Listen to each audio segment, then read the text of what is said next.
Luis Tiant was a beloved Red Sox icon, but to us, he was also Uncle Luis. Only Red Sox fans of a certain age can fully appreciate what it was like around here in October of 1975.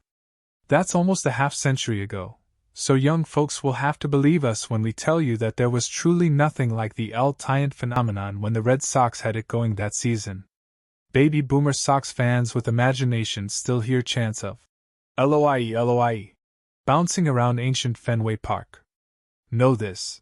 Before there was Pedro Martinez, Manny Ramirez, or David Ortiz, Boston had its first Latin American superstar in Tiant, the roly-poly Cuban righty with a Fu Manchu mustache who turned his back to batters as part of an elaborate windup that resulted in dazzling, unhittable pitches whizzing past befuddled batters, wheeling and rotating on the mound like a figure in a Bavarian clock tower.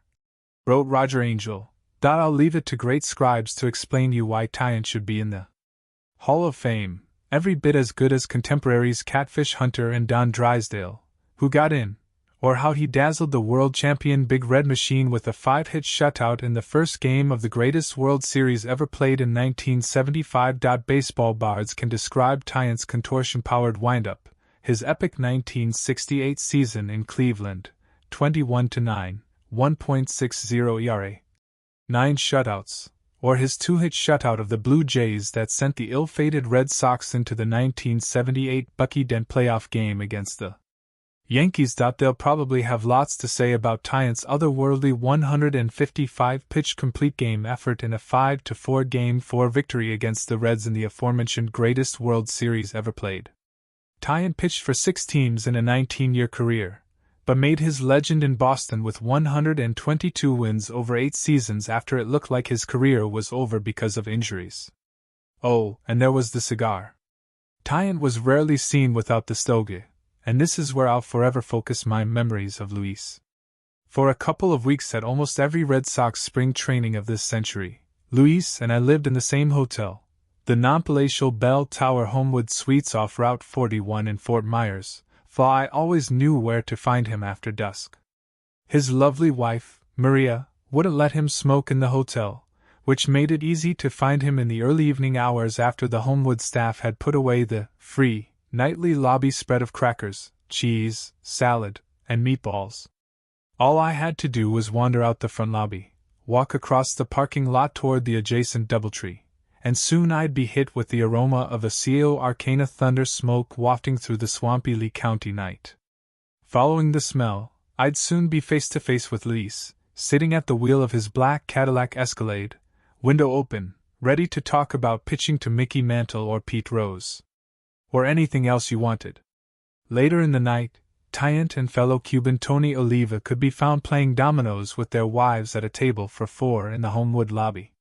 The Red Sox and Twins both have Grapefruit League training complexes in Fort Myers, and the aging Cuban stars enjoyed swapping tales from their homeland and the 1960s American League, while working as guest instructors during spring training.